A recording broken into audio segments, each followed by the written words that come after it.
Hey, it's Jordan with TYT and TYT Politics. I'm out here in a camp that the Youth Council, that's young leaders here at the Standing Rock Sioux Tribe, are where they're camped out. A lot of them have been here for months since the beginning of this standoff. It's actually like third time here. This is the most gorgeous day I've seen. The sun is beaming on me, sunburned as hell, and it seems like a summer day. It's really nice. And I'm here with a young protector named Terrell. Over a week ago, you were kind of went into the national spotlight. You were where the standoff with police was coming. They were raiding a camp north of here, and you had a prayer stick in your hand, and they pretty much assaulted you. Can you kind of tell me from kind of the beginning of that what happened, where you were, and how the police and you ended up confronting? Throughout the day, we were holding the line. We knew there was prayer going on there, and we knew there was the sweat ceremony going on, and we knew what they were gonna do, and how they were gonna react to it. We all knew that they were gonna rip it down, and so we were just trying to protect them while they were in prayer, and so we were trying to hold the police line off all day long, but throughout the day they slowly kept encroaching in, and a lot of them, they seemed really eager to want to hurt somebody, where they would reach for their batons and they would swing at people before their higher ups would come and tell them to calm down. There was a lot of people there that the police and a lot of their higher ups, they kept having to calm people down. You could tell they were getting jumpy, and they were anticipating something to happen. And there were a lot of them who were like laughing and smiling at all of it, like it was a game or something, and really taking a lot of joy in seeing that happen to our people. But here in the International Indigenous Youth Council, we take it upon ourselves to protect the children and the elders. And me as a man, I take it upon myself to protect the women. And by this time, they had gotten the camp cleared, and they had us all on the road, and they were pushing us back to the south camp. And I was in the front, and there was a group of women standing behind me, and at any moment the police, they could come out and jab at you, or come with a can of OC and get everyone in the face standing on the front row, or throw a flashbang grenade, and that's at close proximities. And so I was just trying to keep this group of women, I was just trying to keep them safe behind me. I had my staff, they're calling it a prayer stick, and I had it, and I had the group of people behind me, and just like all at once, the 5 police officers, they all lunged forward at once and grabbed me, and they had grabbed my staff and had tried to rip it out of my hands. And so instinctively I grabbed onto it and I pulled it back. And at the exact moment I pulled back, an officer to my left, he swung at me with his baton. And had I not pulled back like that, he would have got me right in the ribs. But they, all 5 of them slammed me on the ground, and they threw my staff, and there are witnesses who saw them like kicking at it and laughing at it. Can you tell the viewers what the symbolism or the meaning of the staff is? When I carry the staff, the staff, it's for the youth council, and whoever holds the staff, we look to them as like the leader, the person who we rally behind, and we would give our lives for this person, whoever carries the staff. And so it really just shows us being youth. We carry it to show our leadership, and if people need guidance, or if they need help, or if they're elders and children that need taken care of, they can see that staff and they can know, hey, there's the youth council, we can talk to them, because I'm not the only one who is able to hold the staff. We're all leaders here. There isn't one of us who's more powerful or higher up in the chain of command than anyone else. And so when they pretty much lunged at you to try to take your stuff, what happened next? Did they push you to the ground? Did they assault you? They had slammed me down on the ground, and they had one on each of my arms, police officers, one with his knee in my back, and they had my face shoved into the dirt. And they had picked me up, and I had seen my staff laying on the ground, and it's a really sacred object for us, and so it was really sad to see. It brought tears to my eyes to see my staff laying on the ground, and my eagle feathers laying on the ground like they meant nothing. But so I had asked the officer, I was begging him to pick it up off of the ground, and my eagle feathers can't touch the ground. And they picked it up and they carried it with me, and they had leaned it on my shoulder when they placed us on the ground on the side of the road. They made us sit down and they wrote numbers on our arms to identify who we are. We sat on the road for 3 or 4 hours as construction continued behind us. We saw the graves of our ancestors being desecrated by the bulldozers. People that are here at the front lines, their grandparents are up on that hill. How devastating is that to them, to see them walk on that and drive on that?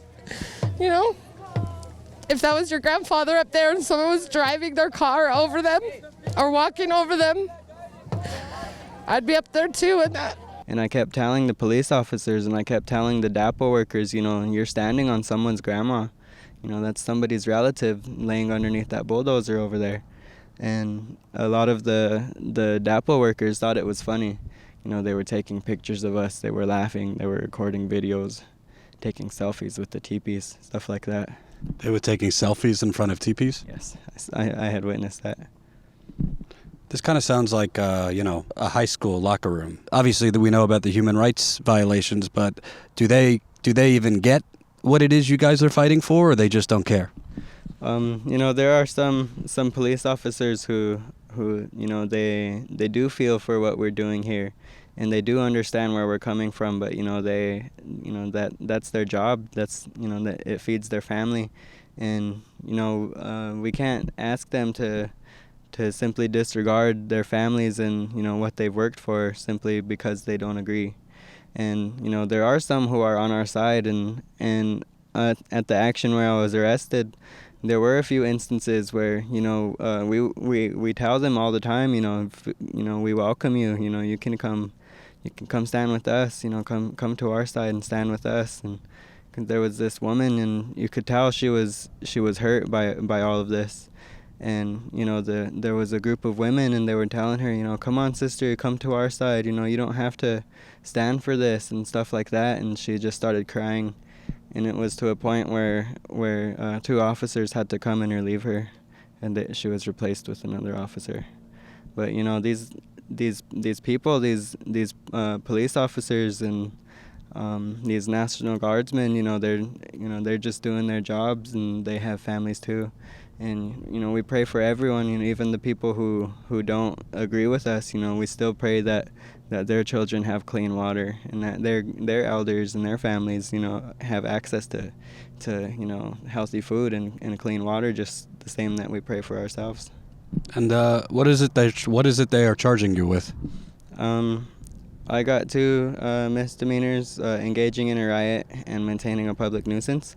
And I got a felony charge of conspiracy to endanger through fire or explosives. Do they have any evidence that you were creating a fire or launching explosives? Not a single shred of evidence. I believe I was in live streams throughout the day, and I was nowhere near anywhere where there was a fire. And it seems like they are breaking the laws they're supposed to implement. I assume, from what I hear, they're not reading anyone their rights. They're not telling you what you're charged with until days later. What was your experience once you were arrested? Were you read your rights? Any telling you of what you were charged with? Did you get to call anyone? After I was arrested, they pretty much just picked me up and transported me to the side of the road where they were holding everyone else. None of the officers engaged in any they never talked to me. They never told me what I was being charged with, or even if I was being detained. They hadn't even acknowledged that I was there. Upon arriving at Martin County, we were put in dog kennels. There were 4 dog kennels. 3 of them were full, and one of them housed 1 inmate solitary. But we were given water, and they allowed us to use the restroom, but we were not given phone calls, and most of us were not given opportunities to make phone calls. And did they communicate with you why it is they're putting you in cages they put dogs in, or they just put you in there and that was it? They pretty much just put us in there, and a lot of them didn't really acknowledge us when we would ask them questions, and just stuff like that where they acted like we weren't even there, or they couldn't hear us. So that was my next question. You were talking about how they were kind of mocking you, making jokes at your expense on the road. Was there any of that in the jail? Making jokes at your expense, laughing at you? When we were in Cass County, there was only one incident that I know of, where this CO, they were addressing all of us males who were arrested. There was 30 of us in the depot of the Cass County jail, and they were addressing, telling us that we were getting released on bond. Somebody had paid our bond, and this officer was talking. I saw firsthand the madness that you guys are causing on 1806. She said, my family lives on 1806, and I see it all the time. You guys are raising hell over there, and it's not peaceful. And then after that, she was like, but we're not gonna get into that. I don't want to talk about it. And then that was the end of it. But being someone, even though we were in jail, she is there to protect us. And hearing that kind of criticism, and just like a blatant disrespect for what we're doing here, it was really discouraging to hear. It sounds like elitism, like, oh, you're inconveniencing my family out there, with no real awareness that, yeah, you guys are being inconvenienced too. It's called your water. Yeah. It seems, maybe, what do you think, but it seems like they're more focused on them being inconvenienced and things like that, rather than you guys fighting for the most crucial natural necessity. Yeah, it's really a lot of environmental racism. They're taking the last thing that we have left. They depleted our food source when they came in and took out the buffalo so that we would be more easily able to move onto reservations. And they took a lot of our land away from us, and now I'm from the Pine Ridge Reservation, and that's in the middle of the Badlands, and there's a lot of uranium contamination in the water because of these companies coming in and desecrating our sacred sites and our natural resources at the expense of us people who are living there. We have to live with the diseases, the cancers and things like that after these companies come and contaminate it, because it's not if the pipeline breaks, it's when. It's not just us Native American people that it's affecting. There's 18 million other people who live downriver from this. And at first the pipeline was proposed to go through Bismarck, but it would have been at the expense of all of the other non-Indian people who live in Bismarck, and they wouldn't want their water contaminated. So just like in any other instances, they're gonna move it to the as close as they can to the nearest native population and let nature take its course. They're still trying to exterminate us. They're still trying to wipe us off of the face of the earth, just like they did in the 1800s, just like they did in the 1900s. My grandfather, he's a survivor of the Native American boarding schools, and he's seen things in his life that no person should ever have to see. Our people, we have been put through these traumatic instances, in many different occasions. So when we see stuff like this happening and the ways these politicians work, it's just like, our souls, our spirits, we're the memories from our ancestors. It's encoded in our DNA. It's encoded in our blood. And so, it's like, like historical trauma, PTSD. Our spirits remember. And so that's why we're able to see all of these different things going on. And we can see, the way that they're hurting our people now, because it's the same that it was back in the old days. What's the next steps for you? Do you have a court date? Do you have a lawyer? Do you need help financially? What are the next steps? The legal team here, I guess they're running out of money. They're trying to make us deplete as much of that as they can, so they stick us with these trumped up charges, and they stick us with felonies, and because they're running out of money too. So that when they arrest us, they're not only taking our money from when we bond ourselves out or whatever, but they're also spending their money. They have to house us, and they have to clothe us, and they have to feed us, and so they're going through all of this money that they've been borrowing. And the next step for us is I have court on December 5th, but I came here to stop this pipeline.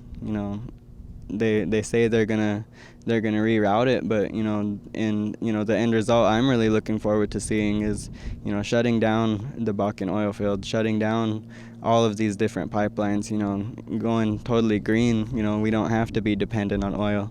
There, anything that oil makes, hemp or other green and biodegradable products are available. And we're going into the future, and we still have these Stone Age machines that we rely on, with these outdated energy sources.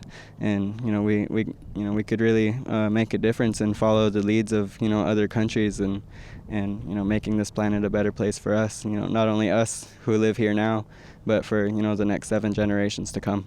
Thank you for your bravery, man. Appreciate it.